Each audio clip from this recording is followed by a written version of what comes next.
达当的10月到过当的3月哦，是受到东北季风影响，甲大气扩散条件无好的季节。中南部哦，常常空气品质是无介好。今仔透早，包括彰化、云林沿海，空气品质哦是真歹，是对于敏感族群不良的等级。环境部嘛发出感冒色的提醒。云林县的环保局嘛表示讲，因会来加强汽机车的稽查，望讲来改善空气品质。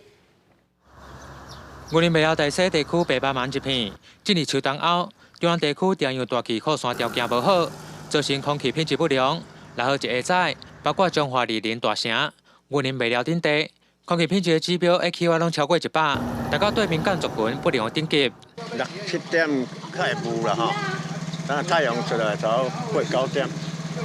就较好啊。稍微比普通差一点，但是到了9点以后，那个台西的空气品质跟外来的空气品质稍微已经下降了啊，所以会有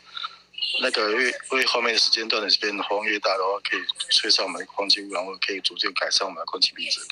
云林县环保局表示，为了避免空品不良期间空气恶化，环保局实施无定检拦查柴油车和汽机车，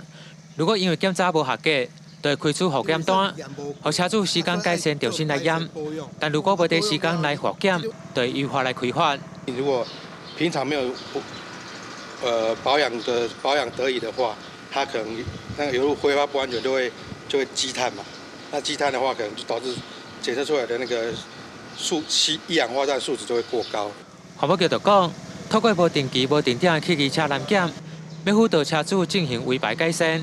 若机车无第时间内完成复检，将会裁罚500块；至柴油车无复检，将会以排出污染物的浓度，分别开罚700块、2700块和6000块不等。记者用为你报道。